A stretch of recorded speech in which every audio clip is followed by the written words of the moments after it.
Hi, everybody, and welcome to Your City, Your County. This is our June 10th, 2020 edition, and we're really glad to have you here as you're maybe sitting at home or hopefully getting out a little bit more.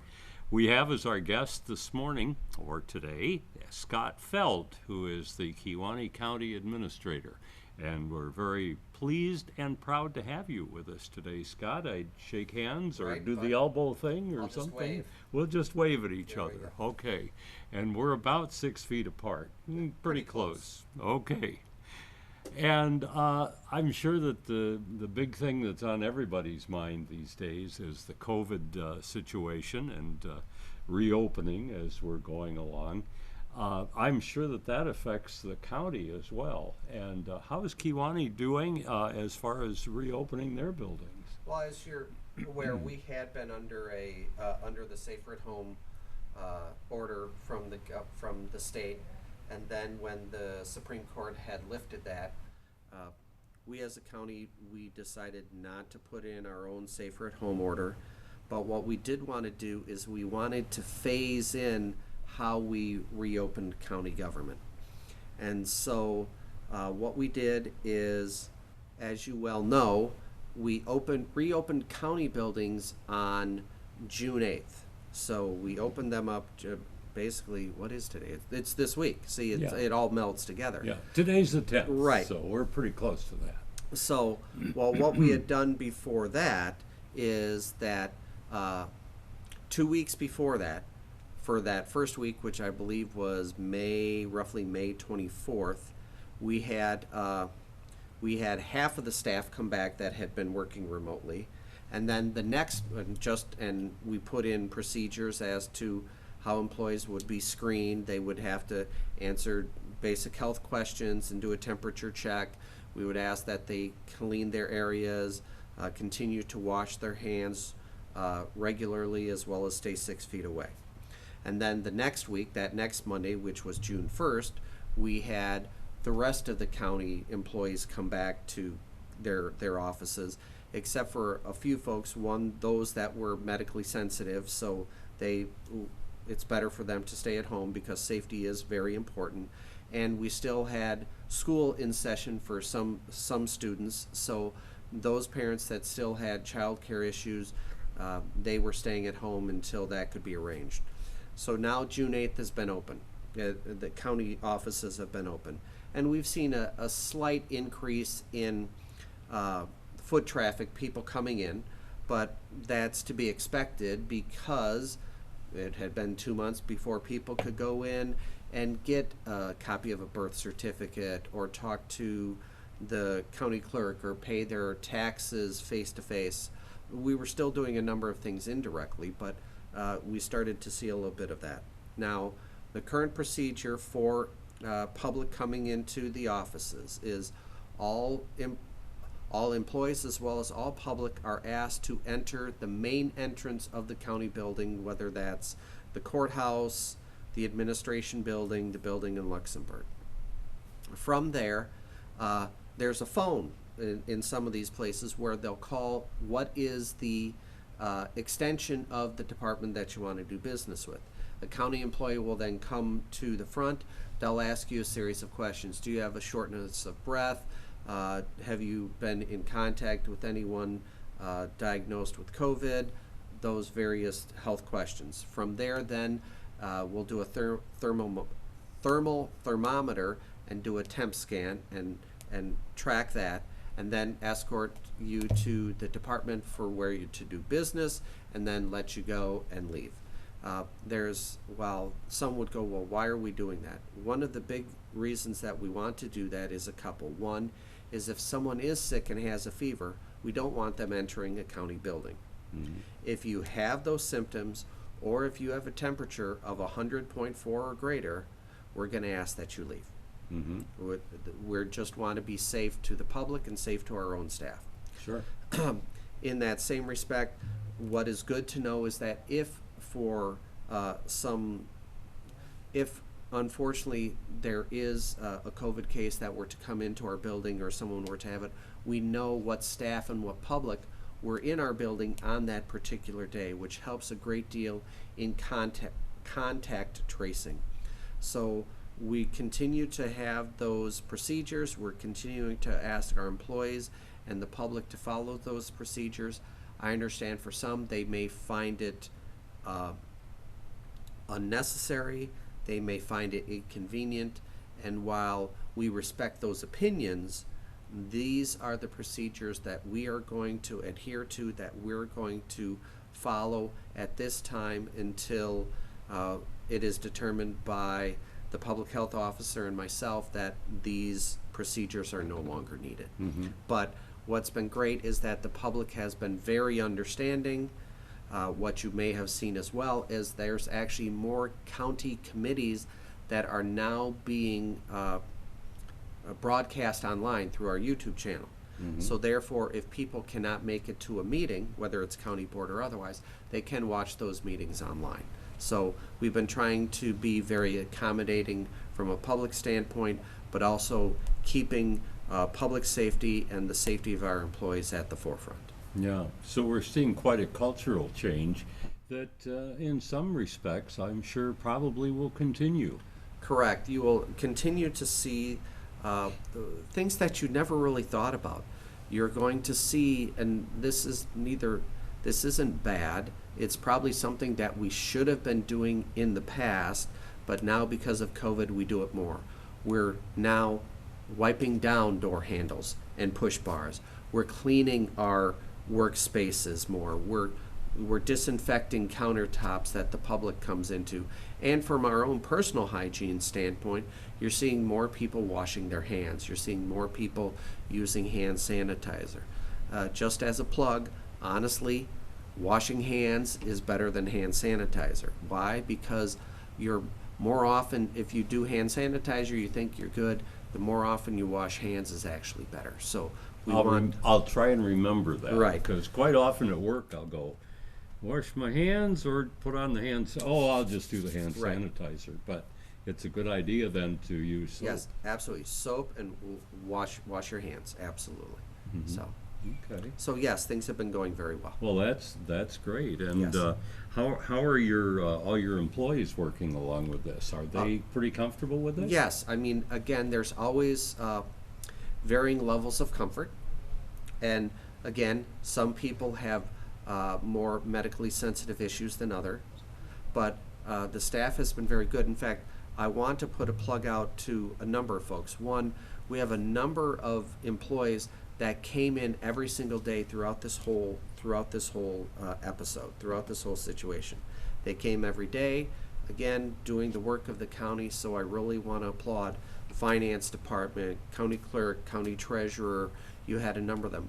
And I also want to applaud our workers that were working from home. We didn't skip a beat. Yes, it was a new environment for them to be able to do work at home, but I've had a number of my employees say that they liked it even better. Why?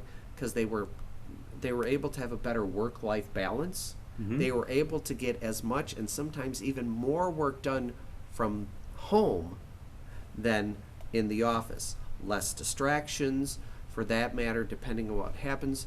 They could be getting their work done at 8 o'clock at night until, let's say, 10 o'clock at night, but it's uninterrupted. Mm-hmm. And so we'll continue to look at that and explore options as to whether this is something the county should be looking at in the future, of having more of a remote work at home option for our employees. Mhm. But that will come with some time.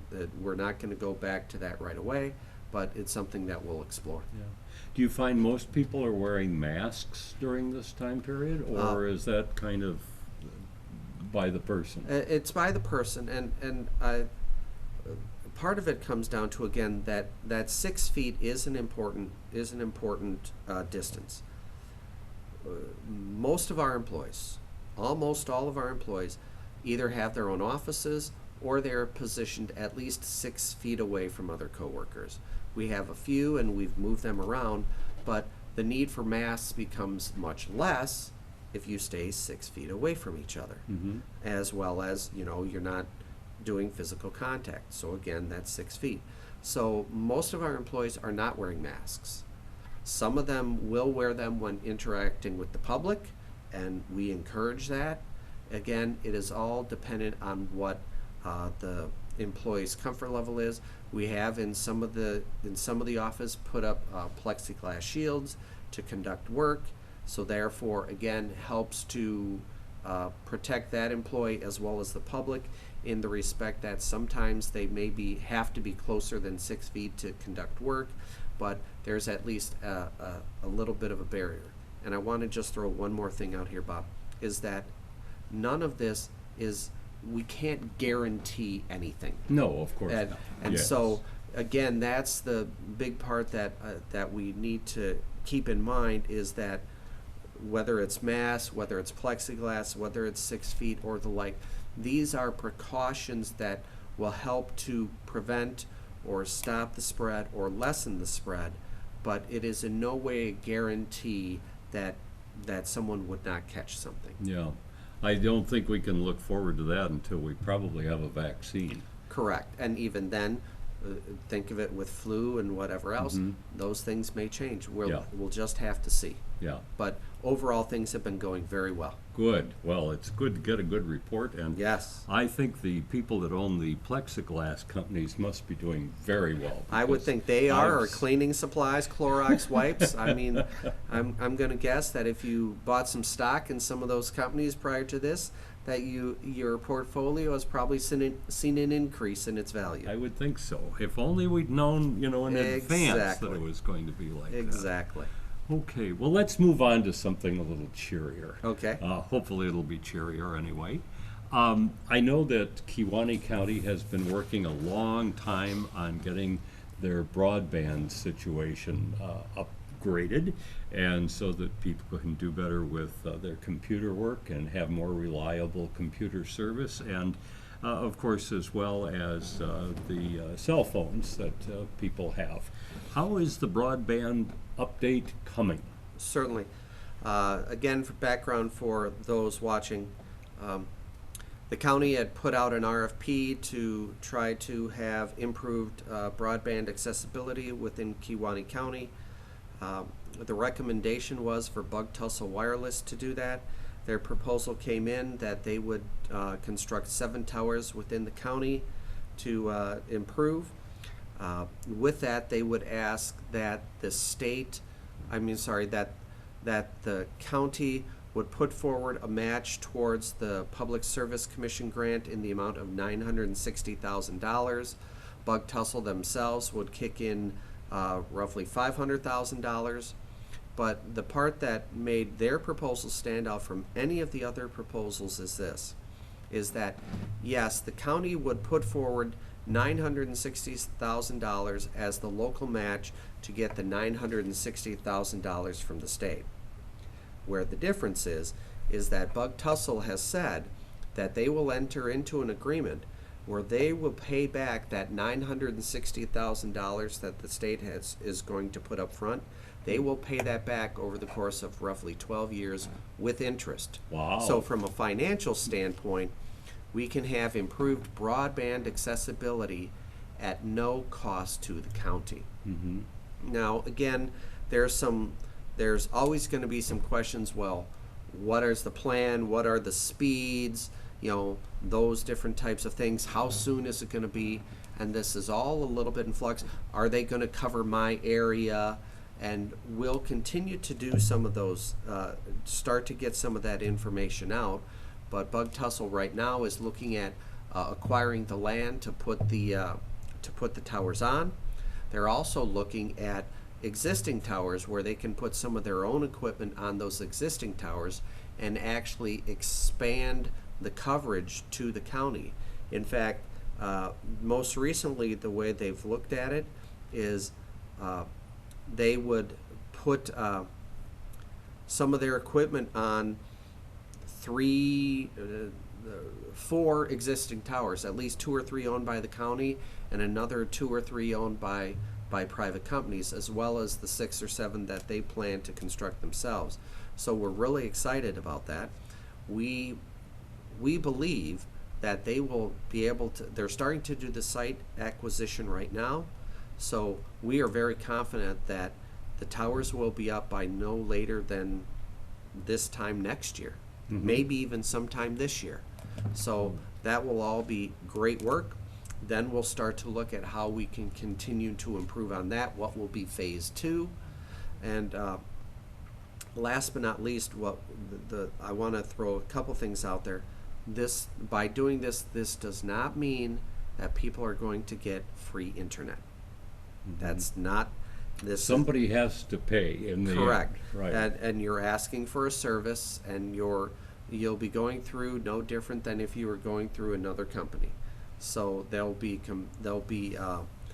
similar plans or comparable plans, and those that want to therefore sign on are allowed to, can, and those that don't want to don't have to.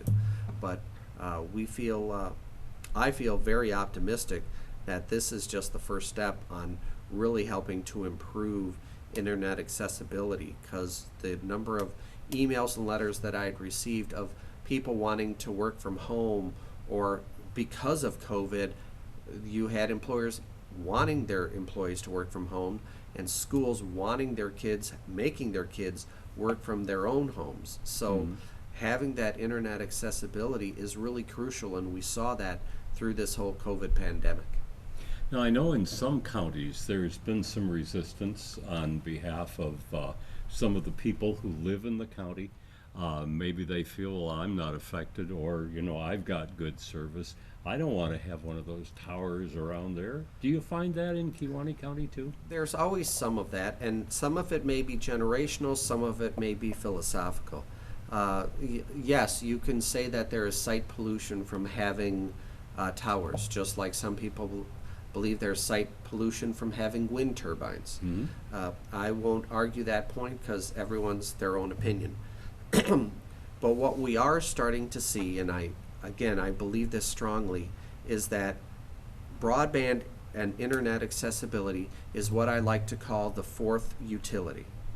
So I'll ask you this, Bob. Bob, do you have electricity in your house? Yes. Okay.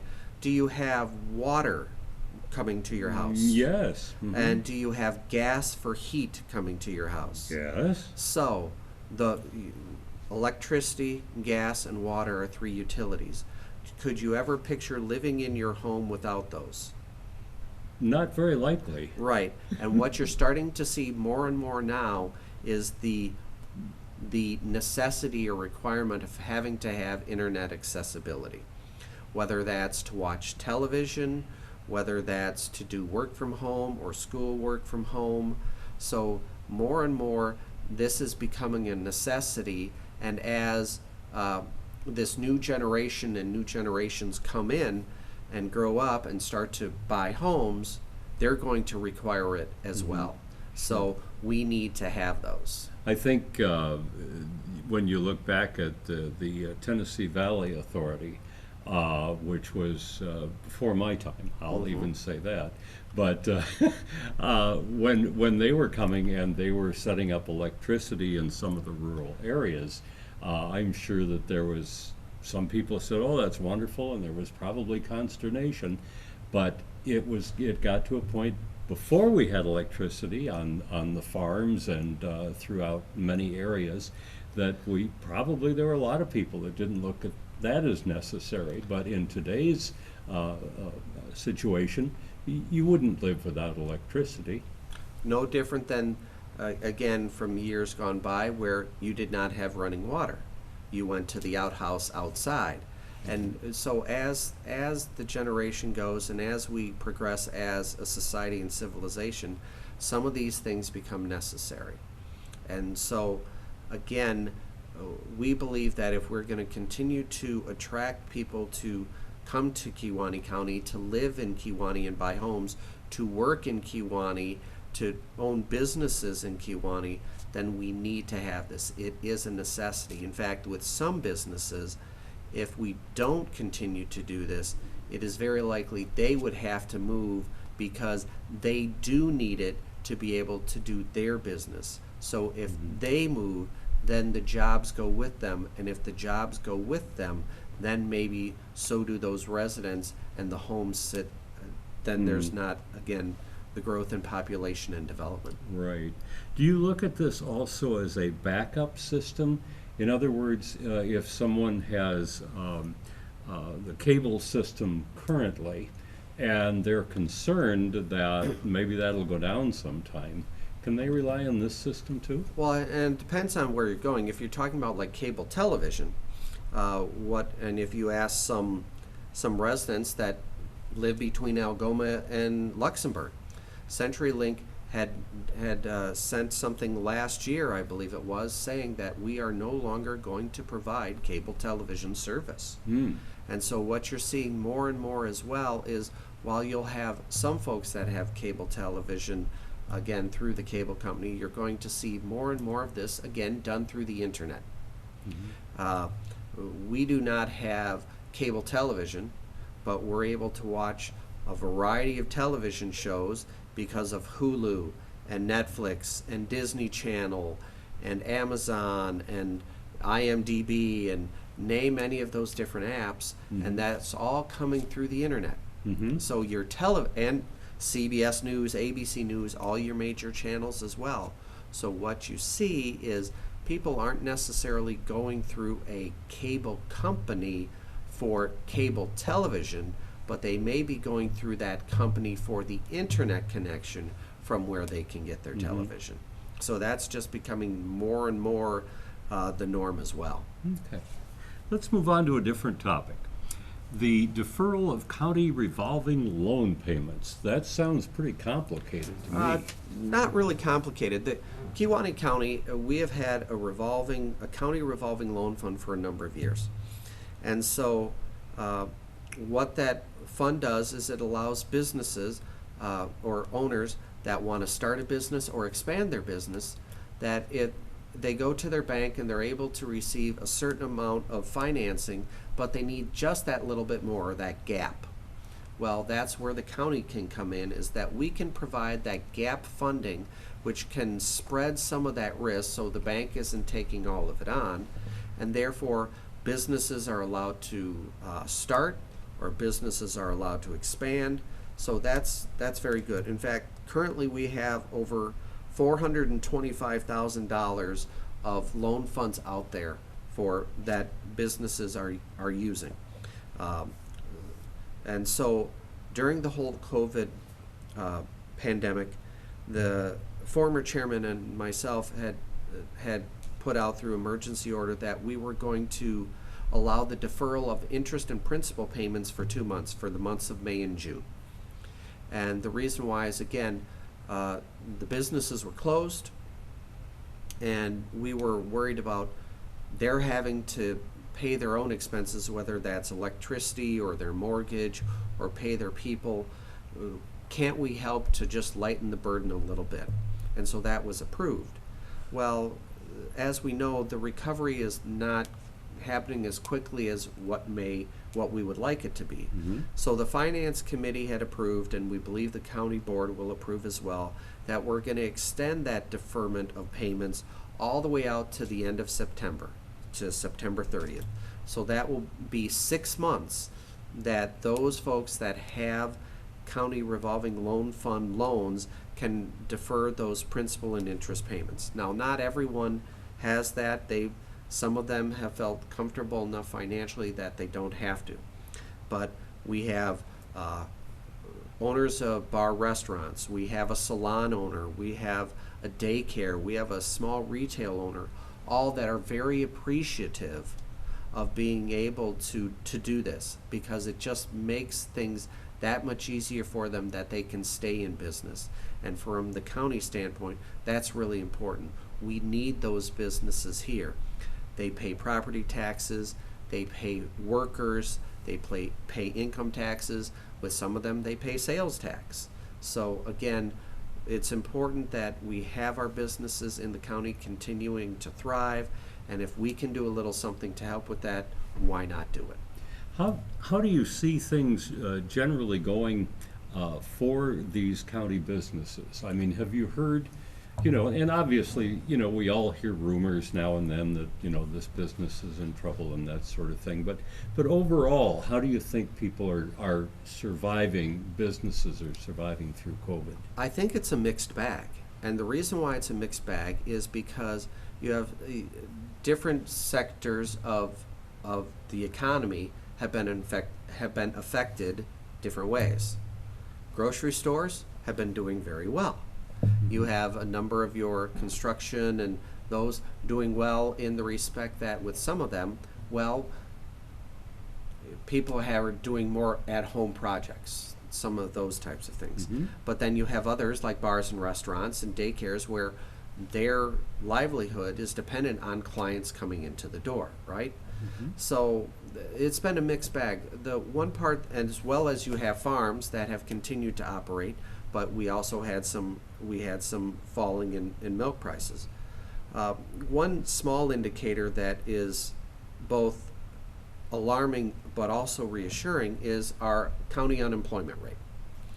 Well, the county unemployment rate was 10.2%, which is fairly high. Mm-hmm. But we also know from a statewide perspective that Kewaunee County has the third lowest unemployment rate at this time. That's something to be very proud of. Right, in the respect that therefore we're not hurting as bad as some of these other counties. And even the lowest, and I think this was Lafayette County, they're at 9.9%.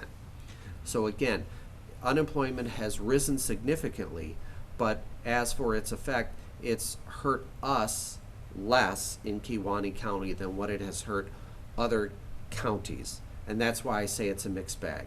We continue, and I greatly applaud all the businesses that have continued to stay in operation, that have continued to pay their workers, and the customers that have gone out of their way to go to that bar and restaurant and order takeout, or go to the local grocery store instead of going to the one in Green Bay, or just doing those types of things, which has helped us as a local economy. We've helped to take care of our own, and I hope that continues. Mm-hmm. And it looks as though hopefully it will. And I find it interesting that some of these companies, depending on whether, a grocery store, restaurant, you name it, they're finding new and interesting ways to do business. Correct, and they have to, and that's where it's also very interesting, because by having to do more takeout or doing more online, maybe what this will do is actually make them more resilient in the respect that now because they were forced to have an online presence, now they will have that portion of business that before they never had before, yet when they go back to functioning normally and having folks in their establishment, they can still provide that, but also then possibly have this continued online business that can therefore help their bottom line. Mm-hmm. So again, the hope is that our local businesses will continue to recover and be able to thrive. Unfortunately, we've had a few that have had to close, and that's unfortunate, and I am absolutely confident that those business owners struggled to make that decision.